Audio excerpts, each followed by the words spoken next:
Good evening, everyone. Myself R.K. Tripathi from R.P. Nagar, Korba, and today I am going to take a topic that is related with class 11 chemistry, and the name of the topic is thermodynamics.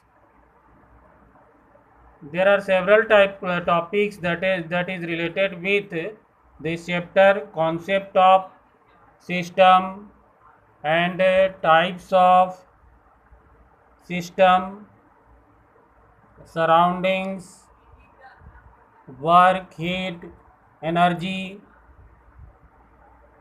extensive and intensive properties, state functions, first law of thermodynamics, internal energy and enthalpy, and several other topics. Actually, due to corona pandemic this year, CBSE reduced some topics from every chapter.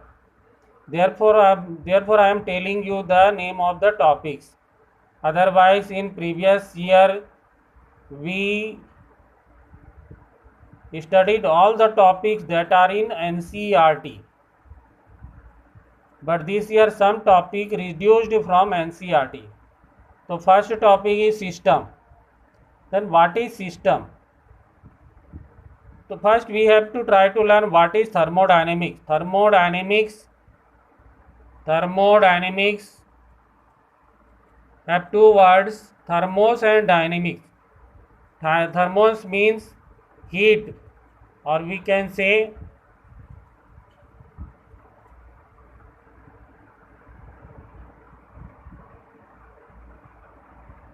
thermos means heat and dynamics means change.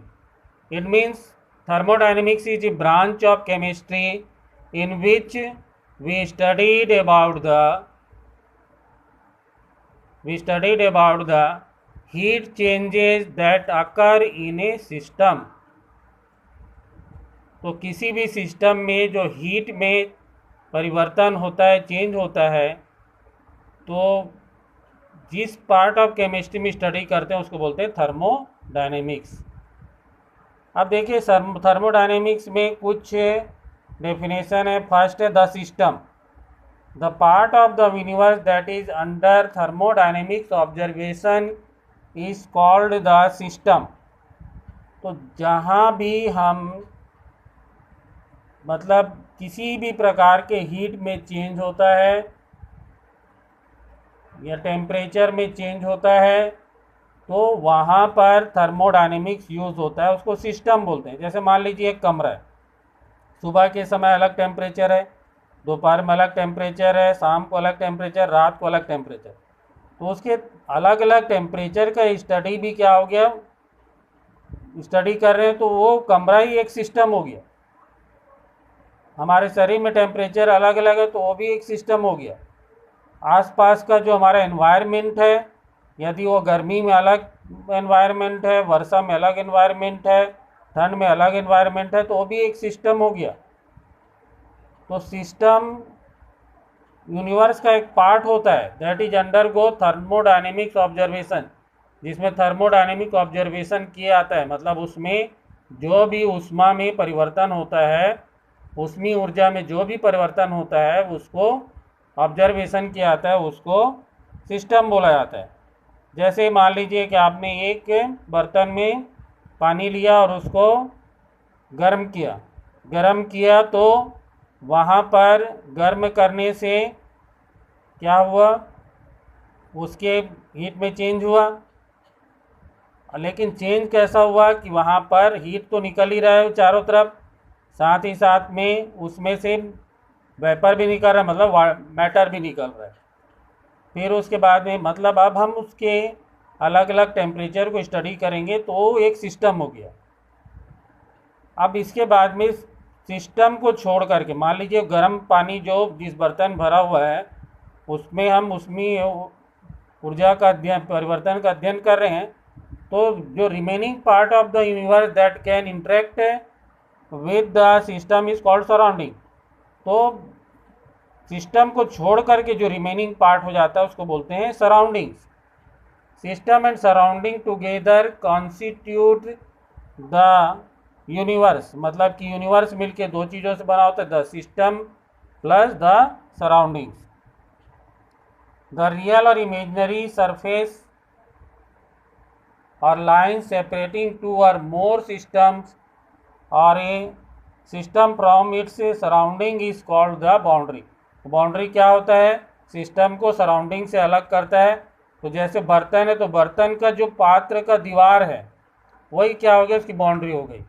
मतलब उसके बाद में universe चालू हो जाता है, surrounding चालू हो जाता है, यूनिवर्स नहीं सराउंडिंग चालू हो जाता है। द बाउंड्री में भी diathermic allow passage of heat और adiabatic does not allow passage of heat। अब यहाँ पर आप देखिए एक डायग्राम दिया हुआ है, सिस्टम ये हो गया, बाउंड्री एकदम उसका जो पात्र है उसका दीवार है, बाकी बच गया सराउंडिंग से पूरा चारों ओर घेरा किया गया, इन्वर्स हो गया। System, surroundings and boundary. अब सिस्टम, टाइप्स ऑफ सिस्टम। पहला ओपन सिस्टम, जैसे आपने बर्तन में पानी भरा और उसको गर्म किया और फिर उसको उतार दिया, तब वो चारों तरफ में एनवायरनमेंट में हीट भी दे रहा है और मैटर भी दे रहा है, इसको बोलते हैं open system. An open system can exchange matter as well as energy with its surroundings. फिर इसके बाद आप एग्जाम्पल लिख लीजिए। एग्जाम्पल में देखिए क्या क्या लिखा है। एग्जाम्पल में presence of reactants in an open beaker. एक बीकर मान लीजिए गर्म पानी आपने रखा है। Reaction occurring in all living system, car, engine, etc. तो सिंपल सा एक बीकर में रखा हुआ गर्म पानी, hot water in an open beaker, एक एग्जांपल हो जाता है क्लोज्ड सिस्टम। अब जैसे अब गर्म पानी किसी बर्तन में भरा हुआ है, बीकर में भरा हुआ है, उसके ऊपर ढक्कन लगा दीजिए, तो अब केवल हीट देगा, मैटर नहीं देगा, तो इसको बोला जाता है closed system. A closed system does not exchange matter with its surroundings but can exchange energy in the form of heat. मतलब ऐसा सिस्टम जो कि अपने आसपास से मैटर को एक्सचेंज नहीं करता है, केवल हीट को एक्सचेंज करता है, उसको बोलते हैं क्लोज्ड सिस्टम। एग्जाम्पल क्या हो गया? Hot water kept in a closed container, ये हो गया आपका क्लोज्ड सिस्टम। अब जैसे एग्जाम्पल मान लीजिए हीटर है, जल रहा है, वो कौन से सिस्टम है? जनरली हमको लगेगा ओपन सिस्टम है, ओपन नहीं है, वो क्लोज्ड है, क्योंकि हीट निकल रहा है उसमें से, हीटर के वायर से लोहा तो नहीं निकल रहा है बाहर। तो थोड़ा सा इसको हम ध्यान से समझें। आइसोलेटेड सिस्टम, अब कोई ऐसा सिस्टम बन जाए जो ना तो हीट देता हो ना मैटर देता हो। गर्म पानी की थर्मस फ्लास्क में भर दीजिए, ना तो आसपास में हो तो हीट भेजेगा ना मैटर भेजेगा। An isolated system exchange neither matter nor energy with its surroundings। तो ना तो वो अपने आसपास में हीट देगा ना मैटर देगा, उसको बोलते हैं आइसोलेटेड सिस्टम। जैसे एग्जांपल है थर्मस फ्लास्क में गर्म पानी, hot water in A thermos flask. तो इस वीडियो लेक्चर में हम इतना ही रखते हैं। इसके बाद में जो बाकी टॉपिक्स बच गए हैं इसके धीरे धीरे करके हम दूसरे वीडियो लेक्चर में देखेंगे। तो thank you students, thanks for listening me.